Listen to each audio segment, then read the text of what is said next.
The hospital room's silence was deafening that Tuesday morning. I lay there, watching doctors' mouths move without sound. My world had gone quiet 3 days ago, after a severe reaction to new medication. The doctors said it would be temporary. We need to adjust her dosage. I saw the doctor's lips form the words. That's when it hit me. I could understand every word without hearing them. The realization sent shivers down my spine. Years of being bedridden had given me an unexpected gift, the ability to read lips. My name is Alana Coleman, and being rich doesn't help when your body betrays you. The mahogany-paneled walls of my private hospital suite screamed of wealth, but they couldn't cure whatever was wrong with me. Chronic fatigue, they called it. Some days I could barely lift my head from the pillow. "Miss Coleman, your mother is here," the nurse mouthed. I nodded, watching my mother's Louboutins click across the floor before I saw her face. "Darling, this can't continue," Mother's perfectly lined lips moved. "We're getting you a home care nurse." I wanted to protest, but exhaustion won. Through my lip reading, I caught the doctors discussing my case in the hallway. Unusual case. Best care possible, family resources. The sunlight streaming through my window felt like a spotlight on my privileged imprisonment. 29 years old, and I needed someone to help me shower. The thought made me want to scream, but I didn't have the energy. "I've already interviewed several candidates," Mother continued, her diamond earrings catching the light. "Only the best for my daughter." I watched a young resident outside my room say something about poor little rich girl to a nurse. My new ability let me in on all their secret conversations, their pitying looks, their judgments. That evening, as the sun painted my room in shades of orange, I caught my reflection in the window. Blonde hair limp against the pillow, blue eyes tired but still bright. Mother had left a stack of home care nurse portfolios on my bedside table. "Review these when you feel up to it," she'd mouthed before leaving. I closed my eyes, thinking about how my life had become a series of medical charts and pitying glances. But this new ability to read lips, it felt like a secret superpower, a way to understand the world that had become so silent. Little did I know, this unexpected gift would lead me to someone who would change everything. Someone who would show me that sometimes the most profound connections don't need sound at all. As night fell over Torrance, I drifted off to sleep, the profiles of potential nurses untouched beside me. In my dreams, I could still hear music, laughter, and the sound of waves crashing on nearby beaches. Dreams of a life I used to have, before illness became my constant companion. Tomorrow, Mother would start bringing candidates to meet me. Tomorrow, I would begin the uncomfortable process of choosing someone to help me with the most intimate aspects of my life. But for now, in the quiet darkness of my hospital room, I held on to my secret, this strange new ability that let me eavesdrop on a world that thought I couldn't hear them anymore. 2 weeks after leaving the hospital, I found myself at Creative Hands, a DIY pottery studio in downtown Torrance. My physical therapist suggested art therapy might help with both motor skills and mental health. The autumn breeze carried the scent of pumpkin spice from the cafe next door as my driver helped me inside. The studio owner, a woman with silver-streaked hair, showed me to a wheel near the window. "Perfect for beginners," she mouthed, unaware I could read her lips. The morning light streamed through large windows, illuminating floating dust particles like tiny dancers. That's when she walked in. Tall, confident, with chestnut hair falling in waves past her shoulders. Her green eyes sparkled as she surveyed the room. She moved with the kind of energy I'd forgotten existed, wearing paint-splattered jeans and a loose cotton shirt. "Mind if I take this spot?" she mouthed, pointing to the wheel next to mine. I nodded, trying not to stare at her graceful hands as she settled in. "I'm Mary," she said, smiling. Her lips formed the words with a subtle curve that made my heart skip. We both reached for the same glazing brush, our fingers brushing. The contact sent an unexpected jolt through my arm. She pulled back with a laugh that I could see but not hear, her eyes crinkling at the corners. "Great minds think alike," she mouthed, gesturing at our identical project choices, simple ceramic vases. Her movements were precise, professional. I wondered what she did for a living. As we worked, I found myself stealing glances at her. The way she bit her lower lip in concentration, how her fingers danced over the clay with practiced ease. She caught me looking once and winked, causing me to nearly ruin my vase. The instructor came by, demonstrating proper techniques. I watched Mary's lips as she asked questions about firing temperatures and glazing methods. Her enthusiasm was infectious, even in silence. "You're doing it wrong," Mary mouthed playfully, reaching over to guide my hands on the wheel. Her touch was gentle, confident, professional even. Something about it felt familiar, like she was used to helping people. Time seemed to slow in that sunlit studio. Our shoulders occasionally brushed as we worked, each contact sending tiny sparks through my body. I hadn't felt this alive in months. "Same time next week?" she asked as we finished, her green eyes meeting mine. I nodded, perhaps too eagerly. Walking to my car, I felt lighter somehow. The chronic fatigue still weighed on me, but something else had taken root, a spark of possibility. That evening, as I lay in bed reviewing more nurse candidates' profiles, Mother burst in with excitement. "I've found the perfect nurse," she announced. "She'll start tomorrow." I nodded absently, still thinking about the Pottery studio, about gentle hands and green eyes, about the way Mary's presence had made me forget about my illness for a few precious hours. Little did I know that fate had already set its wheels in motion, that the universe had a way of bringing people together in the most unexpected ways. As I drifted off to sleep, clay still under my fingernails, I dreamed of strong hands shaping not just pottery but perhaps a new future. The next morning would bring surprises that would change everything. But for now, I held on to the memory of that peaceful morning, of shared glances and unspoken connections, of the first time in years that I felt like more than just a patient. The morning sun hadn't yet reached my bedroom windows when the door opened. I was already awake, dreading meeting another nurse. But when I turned my head, my heart stopped. There stood Mary from the Pottery studio, wearing crisp white scrubs instead of paint-splattered jeans. Her brunette hair was pulled back in a professional bun, but those green eyes still sparkled with the same warmth. "Surprise?" she mouthed, smiling. "I'm your new nurse." The universe had quite a sense of humor. Yesterday's artistic companion was now responsible for my most intimate care. I watched her lips move as she reviewed my chart, explaining her background in holistic nursing and alternative therapies. "This doesn't have to be awkward," she assured me, setting up her supplies. Her movements were efficient yet gentle, just like at the pottery wheel. Over the next few hours I discovered a new side of Mary. Her professional demeanor was impeccable, but there was something else, something in the way her hands lingered a moment too long while checking my pulse, how her eyes met mine in the mirror as she helped me brush my hair. Through my lip-reading ability, I caught her whispered words when she thought I couldn't understand. "So beautiful," she mouthed to herself while helping me with my morning routine. My heart raced at the discovery. Days passed in a rhythm of professional care and unspoken attraction. Mary brought life into my silent world, teaching me breathing exercises and gentle stretches. Her touch was always clinical, but her eyes told a different story. One evening, while helping me prepare for bed, she sat beside me. The sunset painted her profile in shades of gold. "I shouldn't feel this way about a patient," I saw her whisper to herself, unaware I could read her lips. My fingers trembled as I reached for my notepad, my primary means of communication. "I feel it too," I wrote. She stared at the note, her professional mask slipping for just a moment. The air between us crackled with possibility. Then, like a spell breaking, she stood up abruptly. "I should go," she mouthed, gathering her things. But I caught her reflection in the window, saw her lips form the words, "This is dangerous."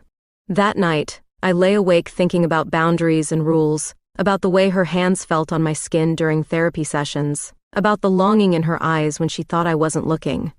Mother was thrilled with Mary's professional care, oblivious to the current of tension running beneath the surface. "She's perfect," Mother declared at dinner. If she only knew how true those words were, in ways she never intended. The next morning, during my bath, Mary's hands shook slightly as she washed my back. I watched her in the mirror, saw her mouth form words she thought I couldn't understand. "I'm falling for you." The confession, though silent, echoed in my chest. I wanted to tell her about my ability to read lips, wanted to confess that I'd seen every whispered admission, every secret moment of longing. But fear held me back, fear of losing her as my nurse, fear of the complications that would arise. So I remained silent, letting the tension build between us like a storm about to break. As she left that evening, our fingers brushed during the nightly medication routine. The touch sent electricity through my weakened body. In the doorway, she turned back, her lips forming words meant only for herself. "What am I going to do about you, Alana Coleman?" I watched her drive away, knowing we were both crossing into dangerous territory. The line between professional care and personal desire was blurring, and neither of us seemed able or willing to stop it. That night, my dreams were filled with green eyes and gentle hands, with whispered confessions and unspoken desires. In my silent world, Mary's presence had become the loudest thing I'd ever known. "Your muscles are too tense," Mary mouthed, her hands working expertly across my shoulders. She'd suggested therapeutic massage to help with my chronic pain, and Mother had eagerly approved the new treatment plan. The evening light filtered through my bedroom windows as Mary demonstrated proper massage techniques. Her touch was different today. Still professional, but with an underlying tenderness that made my skin tingle. "I learned this in Thailand," she explained, her fingers finding knots I didn't know existed. I watched her lips move in the mirror, fascinated by how they formed each word. The body holds memories, emotions. My body certainly remembered every touch, every accidental brush of her hands. During our evening art sessions, now a regular part of my therapy, we sat closer than necessary at my desk, working on pottery sketches for our next studio visit. "Your lines are getting stronger," she mouthed, leaning over my shoulder. Her breath tickled my neck, and I caught her whispered words in the mirror. "Just like you're getting stronger." The sunset painted my room in shades of pink and gold, casting a dreamlike glow over everything. Mary was showing me how to properly hold a paintbrush, her hands guiding mine. The intimacy of the moment felt electric. "You're not just my patient anymore." I saw her lips form the words when she thought I wasn't looking. "You're becoming something else entirely." My heart raced at her confession. The paintbrush slipped from my fingers, rolling across the desk. We both reached for it, our hands meeting in the fading light. Neither of us pulled away. Time seemed to stop. Mary's green eyes met mine, filled with an intensity that took my breath away. Slowly, deliberately, she moved closer. I could see her lips forming silent words. "Tell me to stop." But I didn't want her to stop. In that moment, all the professional boundaries, all the complications melted away. Her lips met mine, soft and uncertain at first, then with growing confidence. The kiss lasted only seconds, but it changed everything. When we pulled apart, Mary's hands were trembling. "I shouldn't have done that," she mouthed, but her eyes told a different story. I reached for my notepad, but she gently stopped my hand. Instead, she pulled out her phone and typed, "This could cost me my license." The reality of our situation crashed back like a cold wave. Mary was my nurse, responsible for my care.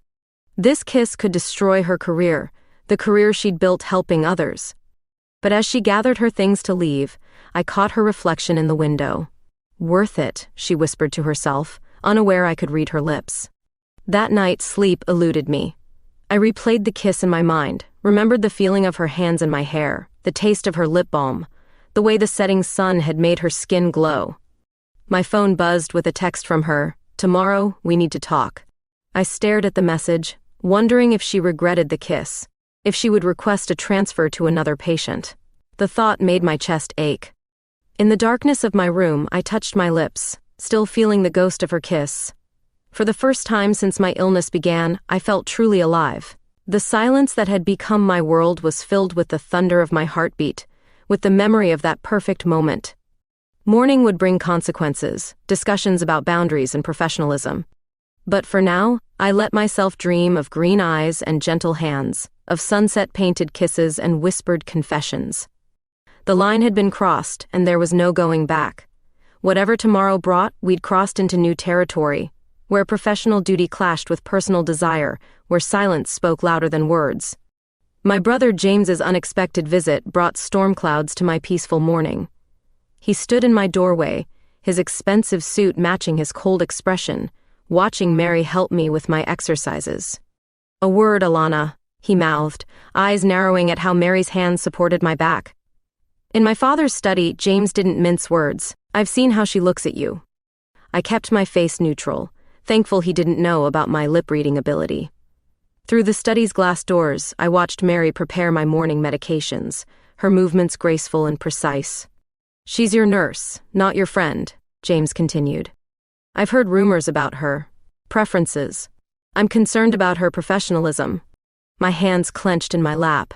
James had always appointed himself my protector since our parents traveled so frequently, but this time, his protection felt like a threat. At the hospital later that week, I overheard Sarah, the head nurse, talking to another staff member. "Mary Gray gets too attached to her patients," she mouthed, unaware I could understand, especially the female ones. The discrimination was subtle but clear. Mary's schedule was changed, her shifts questioned, her methods scrutinized. I watched her shoulders tense more each day, though her care never wavered. One evening during a sudden autumn storm, the power went out across Torrance. Mary was helping me prepare for bed when darkness enveloped us. Emergency lights cast soft shadows as she reached for her phone's flashlight. "I should stay until the power returns," she mouthed, her face illuminated by the gentle glow. "For safety reasons." We sat in my window seat, watching lightning dance across the sky. The storm outside matched the turbulence within, the growing tension between us, the pressure from James, the whispers at the hospital. "I'm not ashamed," Mary typed on her phone, showing me the screen. "But I won't let them use this against you." Thunder rolled as I reached for her hand in the darkness. The emergency lights flickered, casting shadows that danced across her face. For a moment, we were just two people, free from labels and judgments. "Your brother came to see me today," she typed. "Suggested I request a transfer." My heart clenched. James had gone too far. In the brief flashes of lightning, I could see Mary's lips forming words she thought I couldn't understand. "I won't leave you." The storm raged outside, but in my room, time seemed to stand still. Mary's hand was warm in mine, her presence a defiance against everyone who sought to separate us. A text from James lit up my phone. "This needs to stop." But how do you stop something that feels as natural as breathing? How do you deny feelings that grow stronger with each passing day? The power remained out for hours. Mary stayed, professional yet protective, though her eyes held questions about our future. Through the window, I watched her lips form silent words to herself. "What are we doing, Alana?" When the lights finally came back on, reality crashed back with them. Mary gathered her things, her professional mask slipping back into place. But as she left, I caught her reflection in the window. "Worth any storm," she whispered to herself, unaware I could read her lips even in the dim light. That night, lying in bed, I made a decision. Tomorrow, I would stand up to James, to the whispers, to anyone who tried to come between us. My illness had taken so much from me, I wouldn't let it take this, too. The storm outside gradually calmed, but the one in my heart was just beginning. Sometimes the greatest acts of courage come not in grand gestures, but in simple defiance of those who would deny us happiness. The first sign something was wrong came during breakfast. My hands trembled so badly I couldn't hold my spoon, and the room spun like a carnival ride. Mary noticed immediately, her professional instincts taking over. "Your blood pressure's dropping," she mouthed, her fingers pressed against my wrist. The concern in her green eyes matched the urgency of her movements as she helped me back to bed. Hours blurred together as my body betrayed me again. Through waves of dizziness, I watched Mary's lips form words to the emergency doctor on the phone. Symptoms worsening. Immediate attention required. Mother was in Paris, James unreachable at a business conference. The autumn rain pattered against my windows as Mary made the decision to stay beyond her shift. "I'm not leaving you alone," she typed on her phone, her other hand still monitoring my pulse. Night fell, bringing with it a fever that painted the world in strange colors. Mary's cool hands on my forehead anchored me to reality. Through my delirium, I watched her lips move in constant prayer or worry, catching fragments. "Please be okay. Can't lose you." Around midnight, my fever broke. Mary had changed from her scrubs into spare clothes she kept in her car, her hair falling loose around her shoulders. She looked exhausted, but refused to leave. "Hospital policy states I should transfer you," she mouthed when I was lucid enough to understand. "But I know how you hate hospitals." In the soft glow of my bedside lamp, she helped me sit up, adjusting pillows with practiced care. Her touch lingered longer than necessary, professional boundaries blurring in the intimate darkness. "Let's get some air," she suggested, helping me into my robe. Supporting most of my weight, she guided me to the garden terrace outside my room. The moon hung low and full, casting silver light across the roses my mother prized so much. My legs were weak, but Mary's arm around my waist kept me steady. I could lose my job for this, I saw her whisper to herself as we stood in the moonlight. Staying overnight, alone with a patient. But we both knew I wasn't just a patient anymore. In the garden's silence, with the moon as our witness, something shifted between us. I need to tell you something, I wrote shakily on my phone. It was time to confess my ability to read lips, to admit I'd seen every whispered confession, every private moment. Before I could show her the message, she turned to face me. In the moonlight, her eyes held a mix of fear and determination. "I'm falling in love with you," she mouthed, not meaning for me to understand. My hands trembled as I deleted my message and wrote a new one. "Kiss me." This kiss was different from our first, deeper, more certain. Her hands cradled my face like I was something precious, something worth risking everything for. When we parted, I was breathless for reasons that had nothing to do with my illness. Mary's professional mask had cracked completely, showing the woman beneath who'd been hiding her feelings behind protocols and procedures. "We can't go back from this," she mouthed, her fingers intertwined with mine. I shook my head. I didn't want to go back. Despite my weakened body, despite the risks to her career, despite my brother's disapproval, this felt right. The moon watched as we stayed in the garden, Mary's arms keeping me warm, her presence keeping me stable. Tomorrow would bring consequences, but tonight belonged to us. In the silver moonlight, surrounded by the scent of roses, we chose each other. Sometimes the greatest healing comes not from medicine, but from the courage to love despite all risks. The letter arrived on a Tuesday morning. I watched Mary's face as she read it, saw her lips form the words silently. Chief of Nursing, Boston General, prestigious position. My heart sank as she looked up from the paper, her green eyes conflicted. The morning sun streaming through my window seemed to mock the darkness growing in my chest. "It's an amazing opportunity," she mouthed, sitting beside me on my bed. Her hands fidgeted with the letter, creasing and uncreasing the corners. I nodded, trying to smile. Boston was across the country. The position would advance her career significantly, but it would also tear us apart. Later that day, I overheard a conversation that changed everything. Through the crack in my father's study door, I watched my brother James speaking to Mother via video call. "I arranged the job offer," he mouthed, unaware of my presence. "It's the perfect solution to our Mary problem." My blood ran cold. James had orchestrated this, using his hospital board connections to separate us. Mother's response was equally chilling. "Excellent work, darling.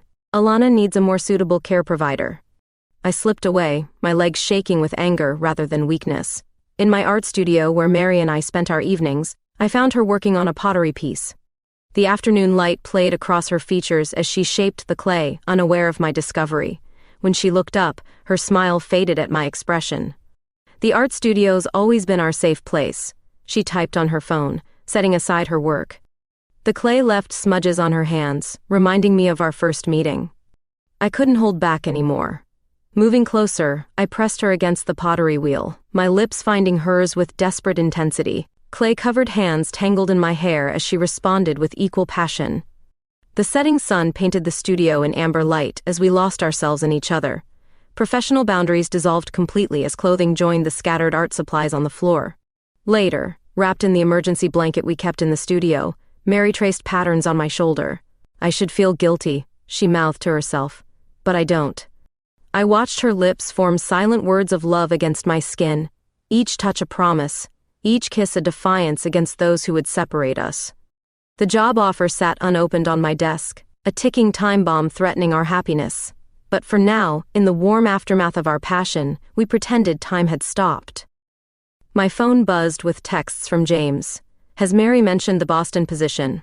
Followed by, "It's for the best, sister." Anger fueled my strength as I sat up, reaching for my clothes. Mary watched with concern as I typed furiously on my phone. "We need to talk about Boston." Her face fell, professional mask slipping back into place as she dressed.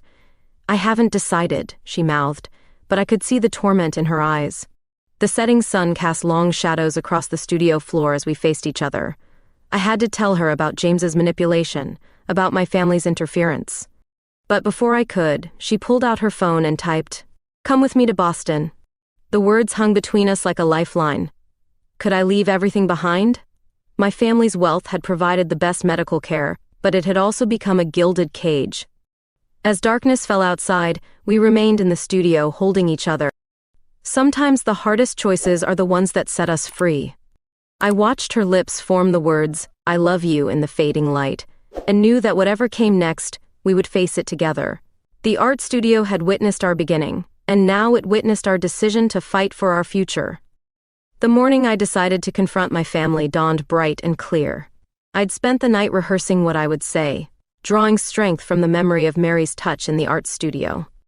Mother and James sat in the sunroom, discussing my care plan over coffee when I walked in unannounced.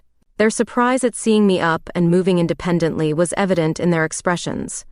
"I know what you did," I typed on my tablet, my hands steady despite my anger. "I know about Boston." James's face darkened. "You're not thinking clearly," he mouthed. "This attachment to your nurse is inappropriate." Mother set down her coffee cup, her lips forming careful words. "Darling, we're only protecting you." That's when I revealed my secret. "I can read lips," I typed. "I've seen every manipulative word you've spoken." The shock on their faces would have been comical if the situation weren't so serious.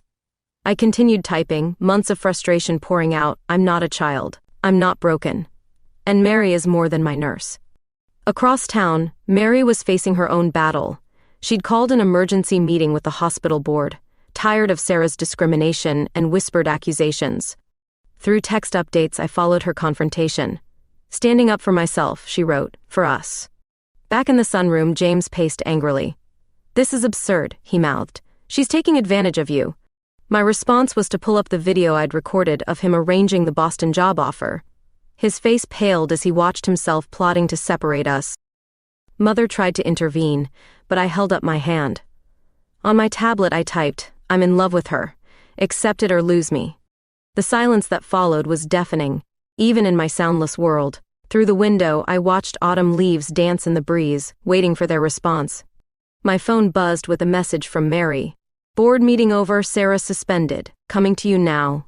James read the determination in my eyes and slowly sat down. "You're serious about this," he mouthed, more a statement than a question. Mother dabbed at her eyes with an embroidered handkerchief. "What will people say?" she mouthed. My response was to stand and walk to the door, showing them I was stronger than they believed. On my tablet, I typed, "They'll say your daughter finally found happiness." Mary arrived just then, still in her professional attire from the board meeting. She hesitated at the sunroom entrance, sensing the tension. In front of my family, I crossed the room and took her hand. The simple gesture spoke volumes. Mother's lips formed a silent "oh" while James looked away. "The board cleared me of all accusations," Mary typed on her phone, squeezing my hand. "Sarah's discrimination case will be reviewed." I turned to my family, watching their expressions as reality sank in. This wasn't a phase or a manipulation, this was love. "I'm not going to Boston," Mary announced silently to the room. "I'm staying right here if Alana wants me to." The afternoon sun painted the room in warm light as my family witnessed our first public kiss. It was gentle, brief, but unmistakably real. When we parted, I saw Mother's lips form unexpected words. "Perhaps we should all have dinner together." It wasn't acceptance yet, but it was a start. James remained silent, but his rigid posture had softened slightly. As Mary and I left the sunroom hand in hand, I caught our reflection in the window. Two women standing tall, unashamed, ready to face whatever came next. Sometimes the greatest act of love is standing up for it in the light of day, letting the world see what's in your heart despite the consequences. Spring arrived with unexpected changes. The alternative therapy program Mary had designed was showing remarkable results. For the first time in years, I could walk through the garden without assistance. "Your blood work is improving," Dr. Thompson mouthed during my checkup, his eyes bright with optimism. "Whatever you're doing, keep doing it." What I was doing was living. Mary's holistic approach combined with traditional medicine had awakened something in my body. Or perhaps it was love that had become the best medicine. The decision to move in together came naturally. Mary's lease was ending, and my family's guest house stood empty. Mother's lips had formed a tight line when I proposed the idea, but she'd nodded. "Let's make it our own," Mary typed one evening as we toured the space. Sunlight streamed through large windows, illuminating dust motes that danced around us. We spent weekends painting walls and arranging furniture. My strength grew with each task. Mary always nearby but letting me do what I could independently. The first night in our new home, we hosted a small dinner party. James came, bringing an expensive bottle of wine and a hesitant smile. Dr. Thompson attended with his wife, and even Mother made an appearance. I watched their lips move in conversation around our dining table, catching fragments of acceptance in their words. "They look happy," Mother whispered to James when she thought no one was watching. After dinner, in our cozy living room, Mary pulled me close for a kiss. There was no hiding, no shame, just love, witnessed by those who mattered most. "I have something to show you," she mouthed later that night, leading me to our bedroom. On the nightstand sat a small ceramic vase, the first one we'd made together at the Pottery studio. Inside was a handwritten note. "Dance with me?" Music played from her phone, and though I couldn't hear it, I felt its rhythm through her body as we swayed together. Her hands steady on my waist, my arms around her neck. A perfect moment. The next morning, watching sunrise from our bed, Mary traced patterns on my back. "You're glowing," she mouthed, green eyes filled with love. My recovery had become our shared victory.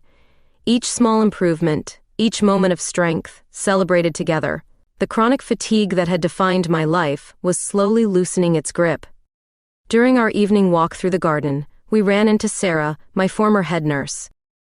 Her face showed surprise at seeing me so improved.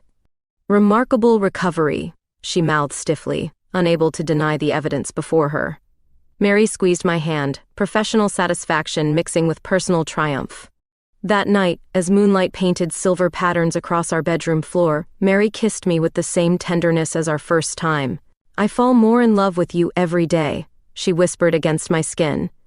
In the quiet darkness, I watched her lips form promises of forever. My body, once a prison of illness, now thrummed with life and possibility. The next morning, Mother visited unexpectedly. She watched as Mary helped me with my morning exercises, her expression softening at our gentle interactions. "I was wrong," Mother mouthed when Mary stepped out. "You've never been stronger." She left a housewarming gift, a framed photo of Mary and me at the Pottery studio, caught in a moment of shared laughter. Acceptance, finally, in silver and glass. Later, preparing dinner together in our kitchen, I caught Mary's reflection in the window. "Thank you for choosing me," she mouthed to herself, unaware I could see. Sometimes healing comes in unexpected forms. Sometimes love is the strongest medicine of all. In our new home, surrounded by evidence of our shared life, I had never felt more alive. The silence of my world was filled with the language of love, spoken in touches, in shared glances, in lips forming words that needed no sound to be understood. Dreams have a way of growing when nurtured by love. One morning over breakfast, I shared my vision with Mary, an inclusive art therapy center where healing could happen through creativity. "You're serious about this," she mouthed, her green eyes sparkling with excitement. Her own dream of starting a healthcare consulting business had been taking shape alongside mine. The Coleman family wealth, which had once felt like golden handcuffs, now became a tool for transformation. James, surprising us all, offered to help with the business plan. "Let me make things right," he mouthed during a meeting with potential investors. His support opened doors that might have remained closed. We found the perfect building, a former warehouse with high ceilings and abundant natural light. Mary's healthcare expertise helped design spaces that were both beautiful and accessible. "Art saved us," I typed on my tablet during the renovation planning. "Now we can share that healing with others." While overseeing construction, Mary started building her consulting practice. Her innovative approach to patient care had caught the attention of several hospitals. "They want me to train their staff," she mouthed one evening, showing me the emails. Her methods, once questioned, were now being sought after. The center took shape around us. We installed pottery wheels like the ones where we first met, painting stations bathed in natural light, and quiet corners for reflection. Mother's contribution came unexpectedly. She donated her extensive art collection to decorate the walls. "Art should heal, not just hang in private homes," she mouthed during the installation.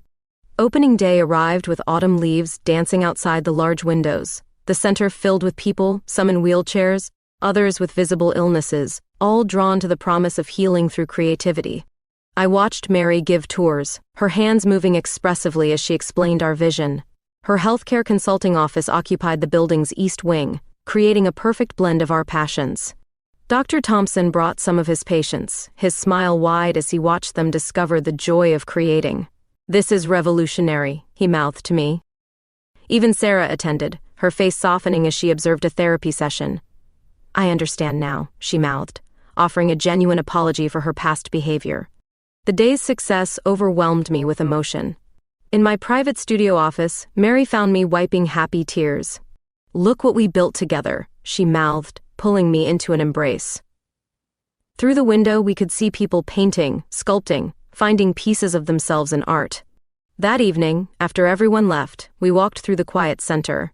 Our footsteps echoed on the polished concrete floors as sunset painted the walls in amber light. "Remember our first pottery class?" Mary typed on her phone, stopping by a wheel similar to where we'd first met. In response, I pulled her into a kiss, not caring that the cleaning crew might see. We'd earned this moment, this success, this love. Later, in the comfort of our home, we celebrated with takeout and champagne. Mary's consulting calendar was filled with appointments, while the center's classes were already waitlisted. "To new beginnings," she mouthed, raising her glass. The moonlight caught her engagement ring, a recent addition we hadn't announced yet. Sometimes the greatest achievements come from following your heart. Our separate dreams had merged into something bigger than ourselves, a place of healing, of art, of love. As we fell asleep that night, I watched Mary's lips form words of love and pride. In my silent world, we'd created something that spoke volumes, a testament to the healing power of creativity and unconditional love. The center would become our legacy, but our love story would always be its foundation. Two women who found each other through art, through healing, through the courage to be exactly who they were meant to be. 1 year to the day we first met, Mary suggested returning to Creative Hands Pottery Studio. The autumn air carried the same pumpkin spice scent from the cafe next door. "Same wheels?" she mouthed, leading me to our original spots by the window. The morning light streamed in just as it had that first day, but everything else had changed. As we worked the clay, I noticed Mary seemed nervous, her usually steady hands slightly trembling. Through my lip-reading ability, I caught her practicing words to herself, too quick for me to understand. The studio owner recognized us, her silver hair now completely white. "My favorite love story," she mouthed, setting up our glazes. Halfway through the session, commotion erupted outside the studio. Through the window, I saw Sarah rushing toward the entrance, her face urgent. "Emergency at the center," she mouthed as she burst in. "The therapy group needs you, Mary." My heart sank, but I understood. Duty called. I watched Mary's lips form an apology as she quickly cleaned her hands. But then something strange happened. Sarah's serious expression cracked into a smile. Behind her, familiar faces began appearing in the studio doorway. Mother, James, Dr. Thompson, our center staff, and even some of our regular patients filed in. Each carried a small piece of pottery. Mary took my hands, her green eyes shining. "Read my lips carefully," she mouthed, then began speaking slowly. 1 year ago, in this very spot, I fell in love with a woman who couldn't hear my voice but understood my heart.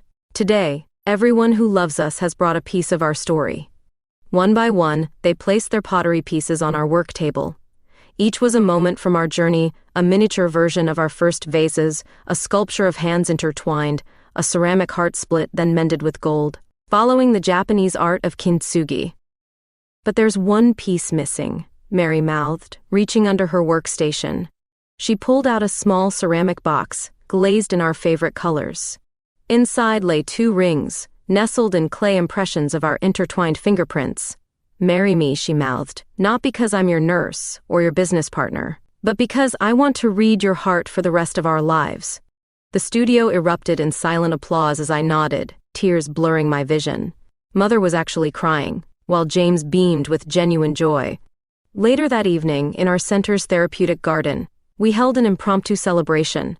The setting sun painted everything in shades of gold as we shared our first dance as fiancés. "I have a confession," I typed on my phone, showing Mary. "I've been able to read lips since that first hospital stay." Her laughter, though silent to me, was beautiful to watch. "I know," she mouthed. "I figured it out months ago when you responded to things I whispered to myself." "Why didn't you say anything?" I typed. "Some things don't need to be heard to be understood."